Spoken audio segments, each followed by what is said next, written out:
The material in this podcast is for information purposes only. It does not represent the opinions of Vested Finance and is not intended to be investment advice. We recommend you to consult with a financial advisor before committing to any financial decisions. Hi everyone, welcome to episode 11 of our Vested Finance podcast. My name is Kaihan. I'm an editor at Vested calling in from Singapore. My co-host today is Darwin, a co-founder at Vested who is recording from the US. Great to have you here today, Darwin. Thanks, Kai. Glad to be here. And to our listeners, thanks again for joining us this week. All right, Kai, what are we discussing today? Well, Darwin, I believe we've come full circle from our first podcast where we talked about Airbnb's rebound as well as their intentions to IPO.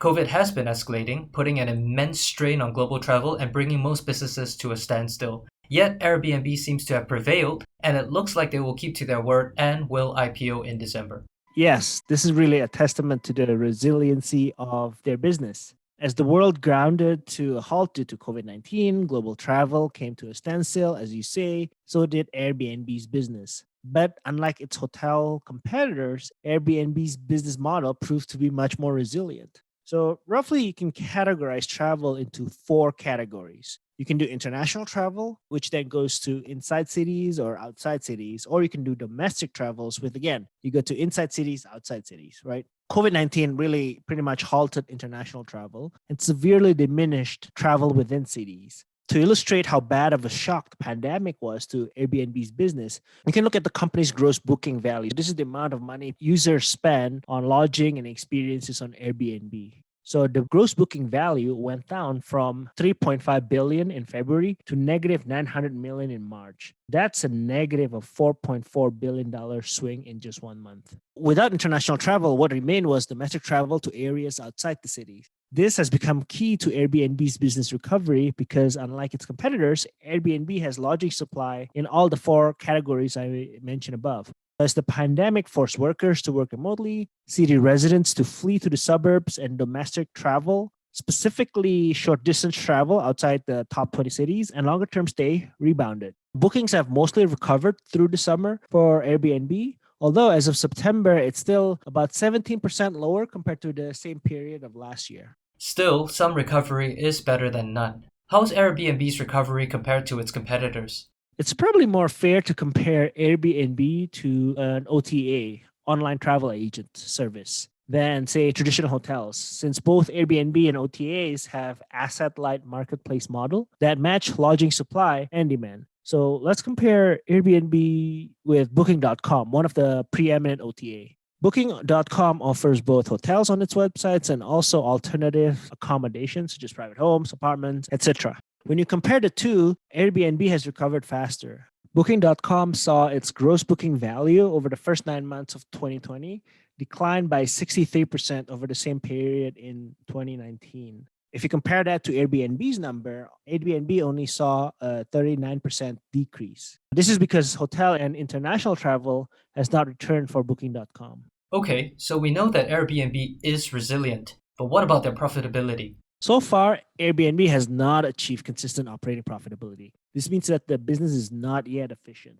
Before the pandemic in 2019, Booking.com operated at an average margin of 34%, while Airbnb operated at an average operating margin of negative 15%.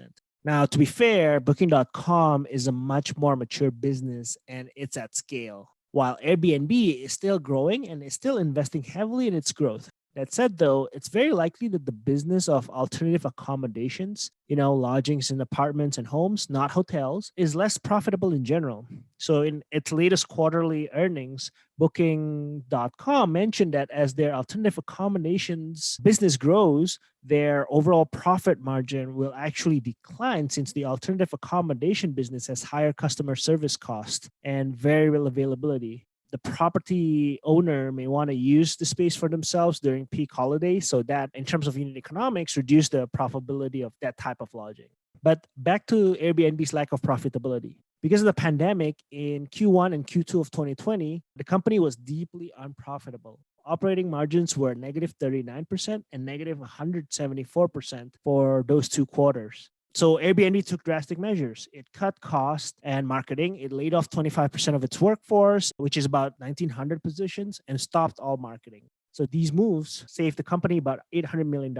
And that allowed Airbnb to return to positive operating margins in Q3 2020. Yeah, as the saying goes, desperate times, desperate measures. I get that it's apt to compare Airbnb with Booking.com since both are asset-light travel lodging marketplaces. But to me, and I think in the minds of the consumers, they're very different. Different in terms of the branding and different in terms of the overall expectations of travel experiences. Yeah, completely agree with you. It seems very reductive to just compare the two companies based on gross booking nights and operating margins and revenue. The comparisons are helpful though, but in addition to the, let's say, magnitude of revenue, we also have to think about the quality of the revenue, right? Is Airbnb more beloved by its user? Does Airbnb have more recurring use? If so, the quality is better. And because each new dollar the company earns, it does not have to work so hard for if there's some love and repeat usage on its platform, right? It turns out Airbnb is very loved. And this shows in the revenue retention the company has for both the host and the travelers.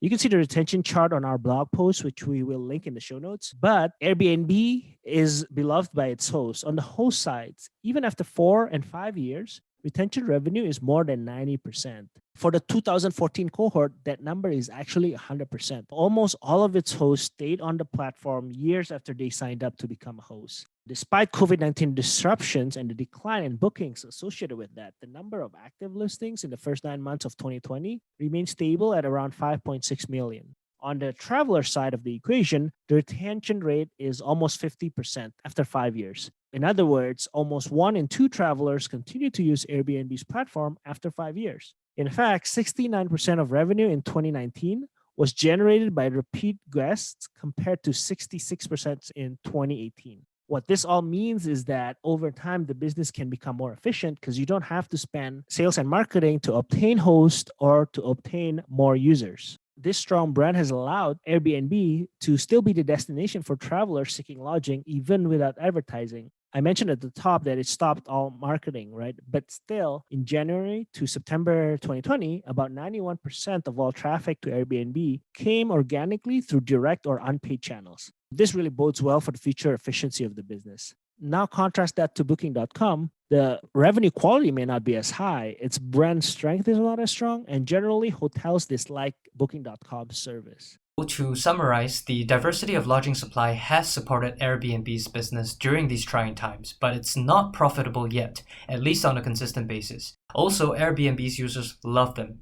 Yep. One more thing.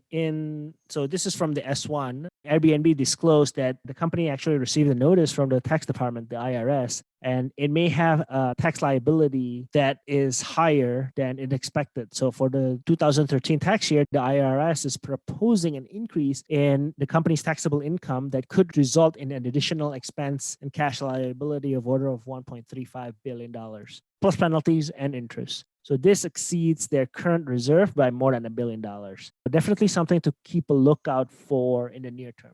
Well, Darwin, it will be really interesting to see how the public investors react once Airbnb officially IPOs.